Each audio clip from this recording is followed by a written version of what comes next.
friends, welcome back to my channel, Life as Tiff Knows It. Tiff here bringing you another WIP and Chat. WIP and Chats are videos where people work on work in progress, crafting projects mostly, and then chatting is just talking about what's going on. So I'm kind of just getting my setup all set up. I've been moving this diamond painting around quite a bit, so pardon me as I kind of get adjusted. I just realized I'm a little bit out of breath as well. Nothing like running up and down the stairs getting your WIP ready for a WIP and Chat. So yes, this kit is a long-term kit for sure. All my kits really are nowadays. This is Playing with Fire by Roma Lerda. It is from the company Dreamer Designs. And it's been, so far, really nice to work on. No complaints, really. There are a couple symbols that have been slightly confusing, but I don't like it when companies do 6s and 9s. Because it's just kind of like when you orient the kit different ways, you know, it's kind of confusing. But I do think that trying to reframe it to be positive, it does keep me on my toes. Keeps me thinking, and yeah, if that's the only complaint I have with this kit, then I'm doing pretty dang good. Yeah, so I hope you're doing well. I hope that October is bringing you a lot of joy. The month of October is one of my favorite months. I really like all the Halloween decorations, and the leaves changing has just been so beautiful.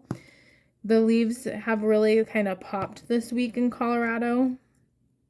I'm seeing lots of golden leaves, yellows, reds, oranges. I just love it. Love it, love it. It's kind of like the color scheme of this candle I'm working on in this kit. Just reminds me of the colors that I'm seeing outside. I am finishing up my fall break, which, holy cow, I'm so grateful to have a fall break. Like, that's, you know, not every job has an opportunity to have weeks off. And so I'm trying to really, like, dive into my gratitude with having a break instead of kind of living in what I've been living in today. Today has been a little bit of a challenge because, and I always have this, it's hard to adjust going back to work. It's such a first world problem. It's kind of silly, but it's very jolting going from just like a lot of things to accomplish over break, or before break, to get to a good spot where you feel like you can take a break, and then just hitting the ground running when you get back. And that's definitely kind of the pressure I'm feeling, is like the kind of just a feeling of being unprepared, even though I've thought a fair amount about, like, I made a list of things that I needed to get done. I even like put on the list though, like, don't do it until after fall break. Like, I'm trying to just allow myself time to not feel like I need to work. So that's always been a struggle of mine.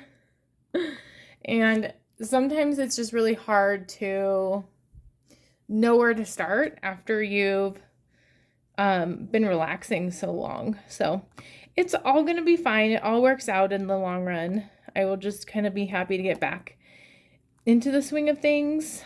I think the end of a break always, like, I always feel that I should have accomplished more than what I do in breaks. And especially diamond painting, I really didn't diamond paint very much. I'm trying to just give myself grace with that. Like, I feel kind of this need to diamond paint because I have a diamond painting YouTube channel. And it hasn't been because I haven't wanted to diamond paint. It's just been, I've been so obsessed with this knitting machine I bought. And it's really funny because all break, I've been knitting hats. I even like did a YouTube short of like one of my favorite hats that I finished. I took these beautiful, gorgeous pictures of these hats with the fall colors outside. I was so excited and in the zone. I just reminisced about kind of like life in its simpler times. Like I used to knit a lot. I used to do craft shows.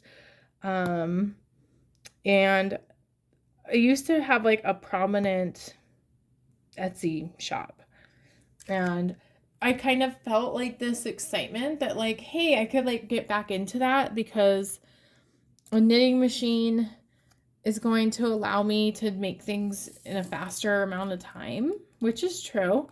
However, there was a lot of hiccups with the machine. Like, it's making sure it's set up the right way, and a certain yarn would drop stitches, so I'd have to like restart a lot of projects. And then just challenges that come with any new thing that you use. Like I think with diamond painting, there's a lot of things you need to learn along the way. Like I didn't start multi-placing until I was a pretty seasoned diamond painter. I learned storage kits, different like tips and tricks. So I'm in the process of learning that while also being just super nostalgic and excited about products that I'm creating. Like hats that I'm really like, I think look really good and I'm proud of and are super warm. But then just like realizing too that this momentum I built over this past week, it's gonna go away. Like I don't know. It kind of comes down to time management. Like I've reflected a lot on that. I have some quotes about time management and kind of tips, more so like for myself, because I think I really struggle with it and I want to get better at it. But like it's like I have these unrealistic expectations of what I want to accomplish.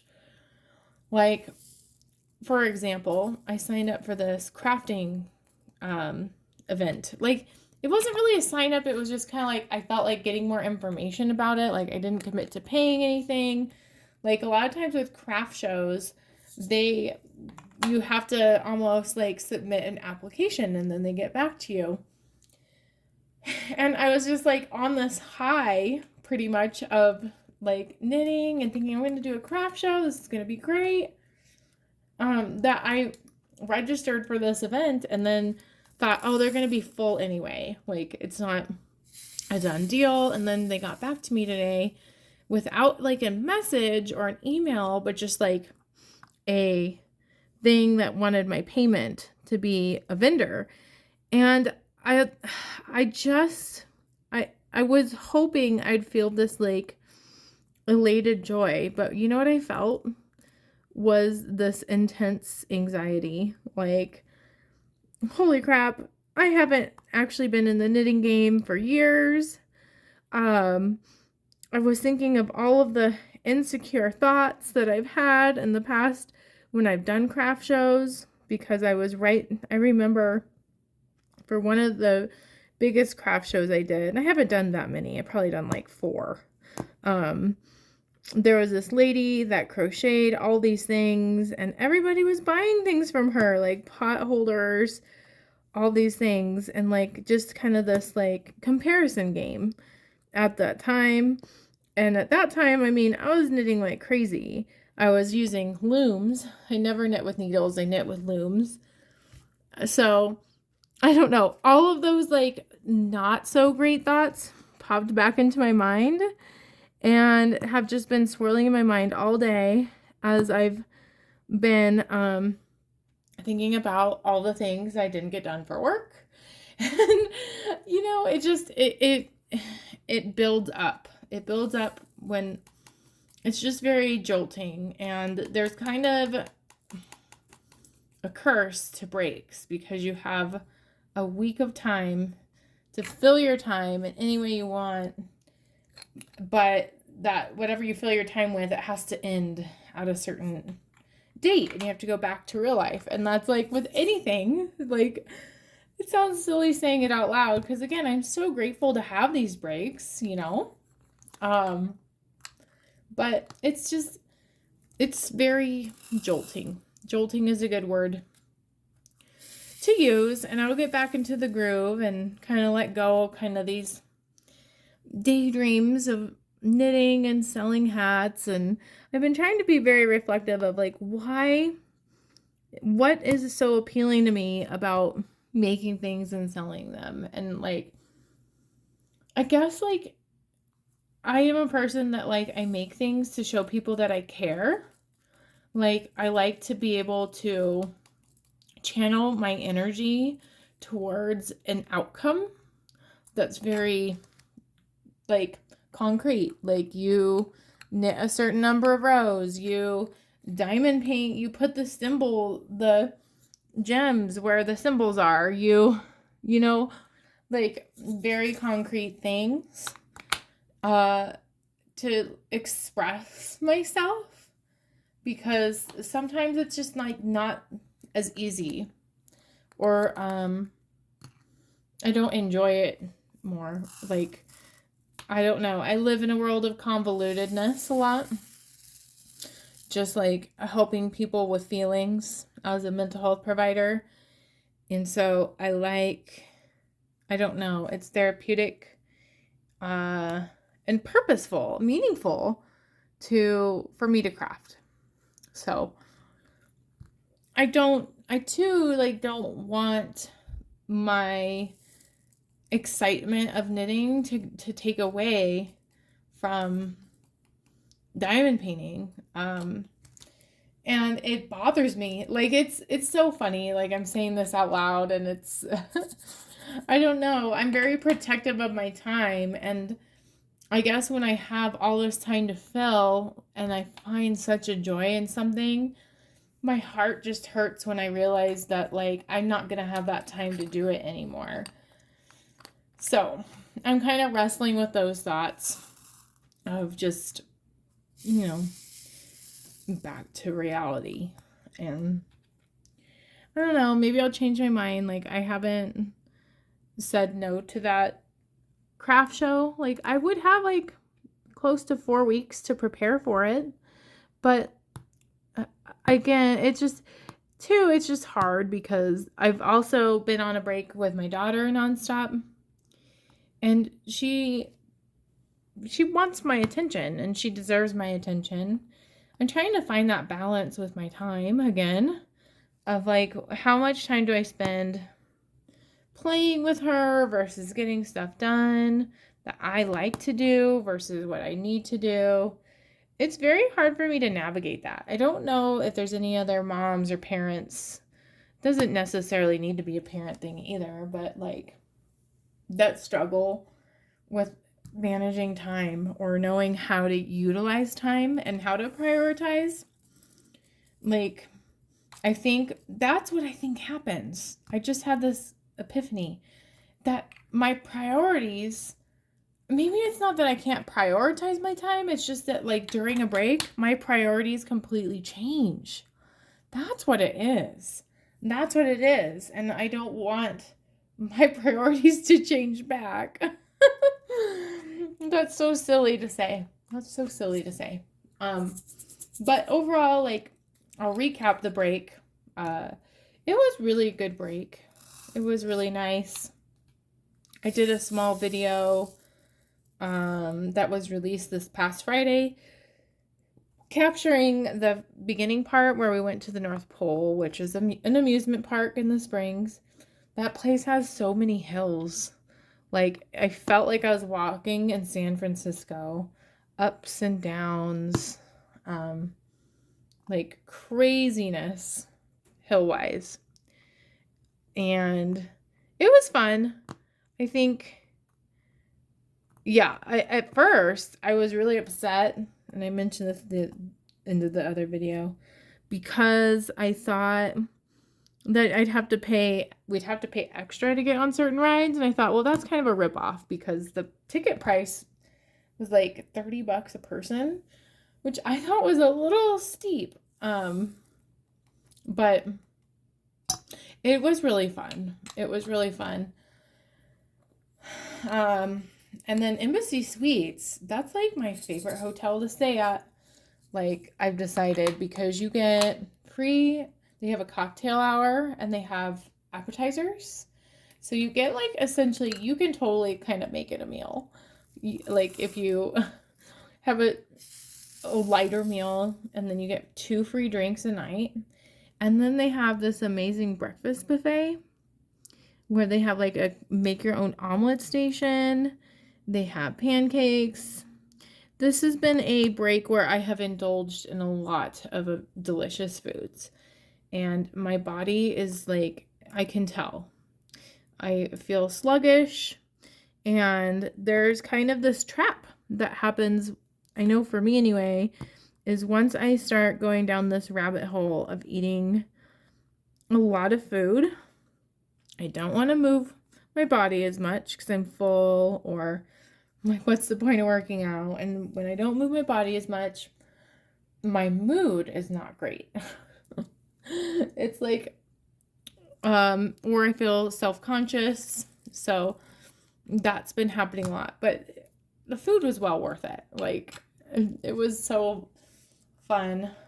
I'll be right back. I just realized I forgot to do something. Okay, sorry about that. What I forgot to do was text Bill my order. Speaking of like food, I'm feeling this need to, I almost said purge. That is definitely not what I meant.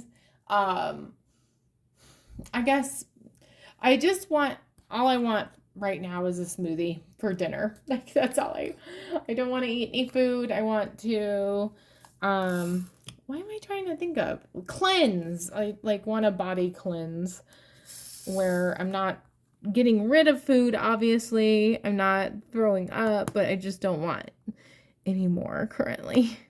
I had a late lunch, so a smoothie for dinner sounds really good. And then I'm going to get back on track with cooking. We do HelloFresh, so we're behind a meal. We have a meal that we still haven't eaten from last week, and it's not a meal I'm a huge fan of.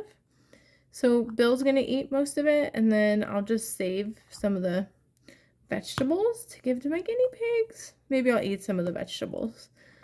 Yeah, veggies and a smoothie. That sounds like a good, healthy reset. I'm craving a reset. I hate the feeling of sitting in pants that are not normally tight on me and they feel tight. Ugh.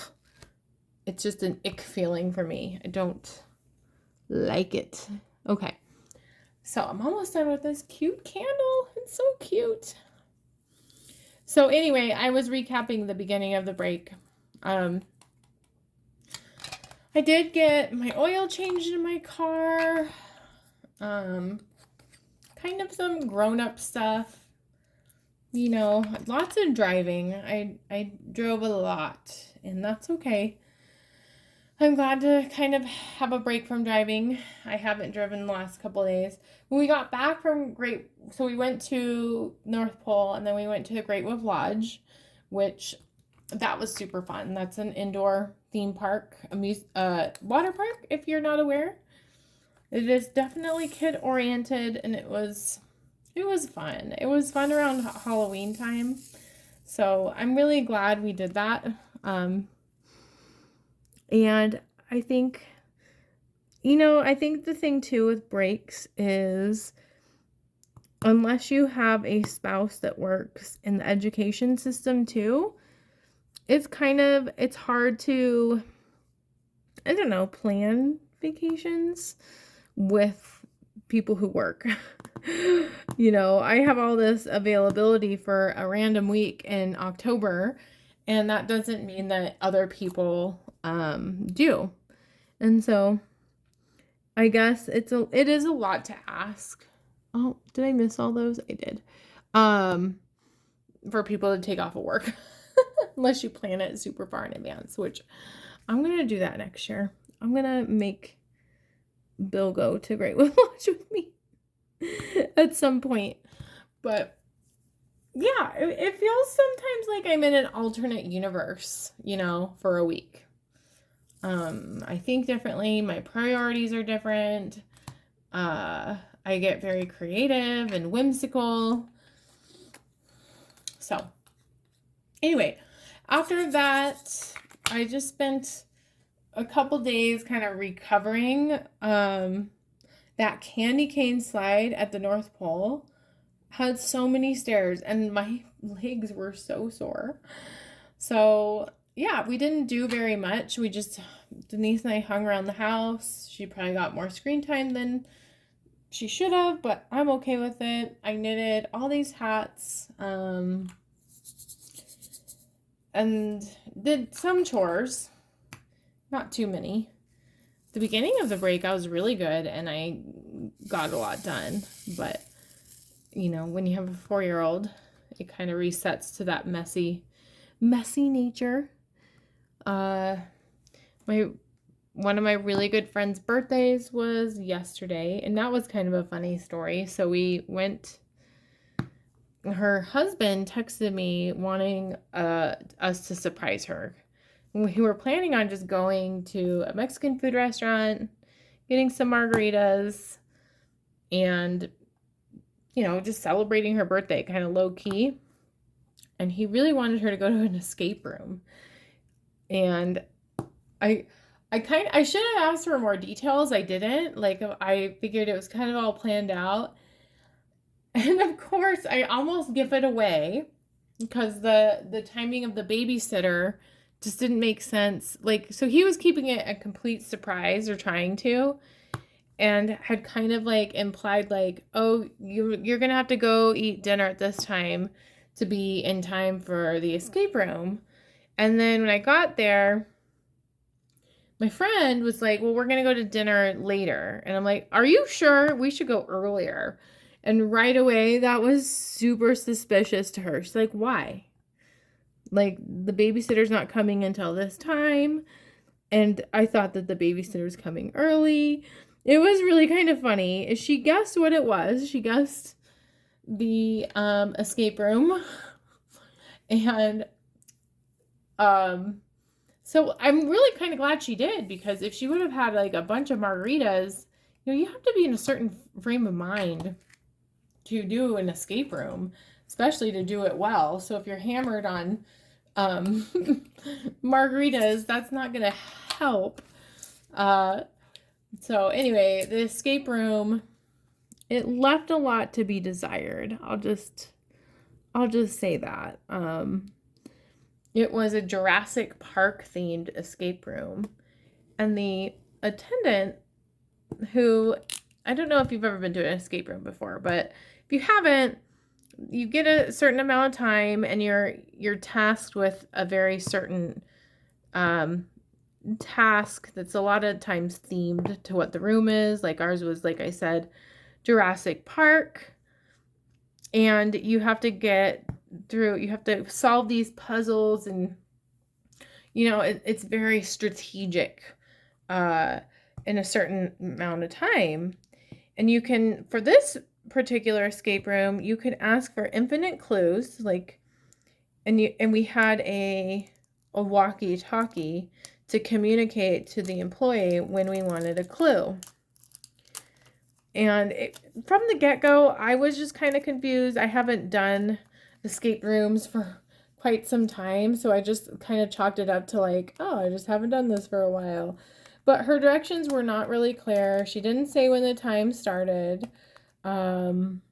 And then we could not figure out what to do. We kept asking, can we have another clue? And she didn't answer. So either there was like a technical difficulty, or she just was like sleeping on the job. And I really do think that it was the second one.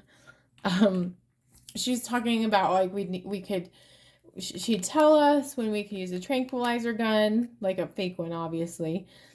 And we didn't do anything different for 10 minutes because we had no idea what we were doing, because she wouldn't answer us for a clue.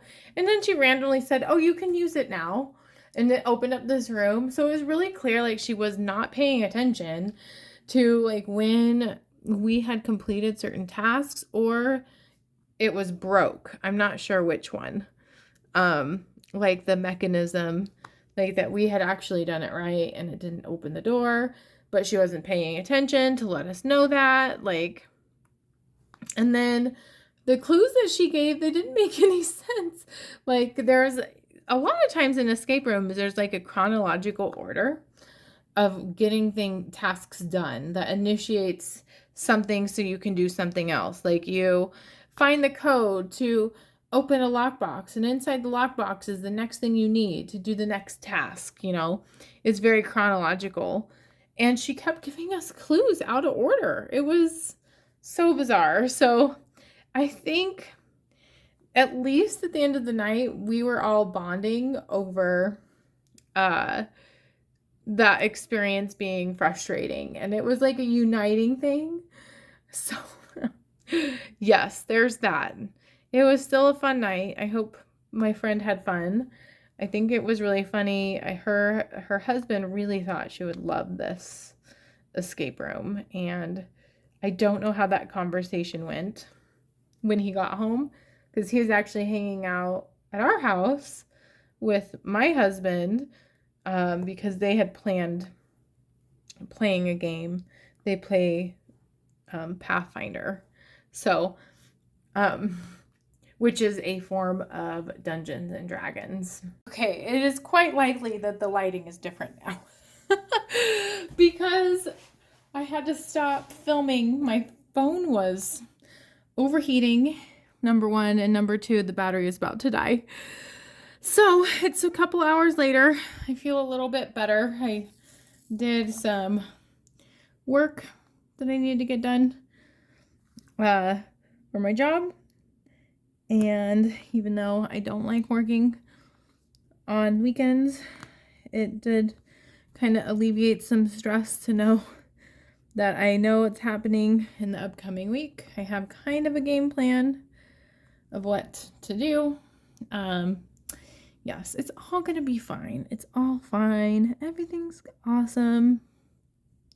Diamond painting helps too. It definitely calmed my nerves.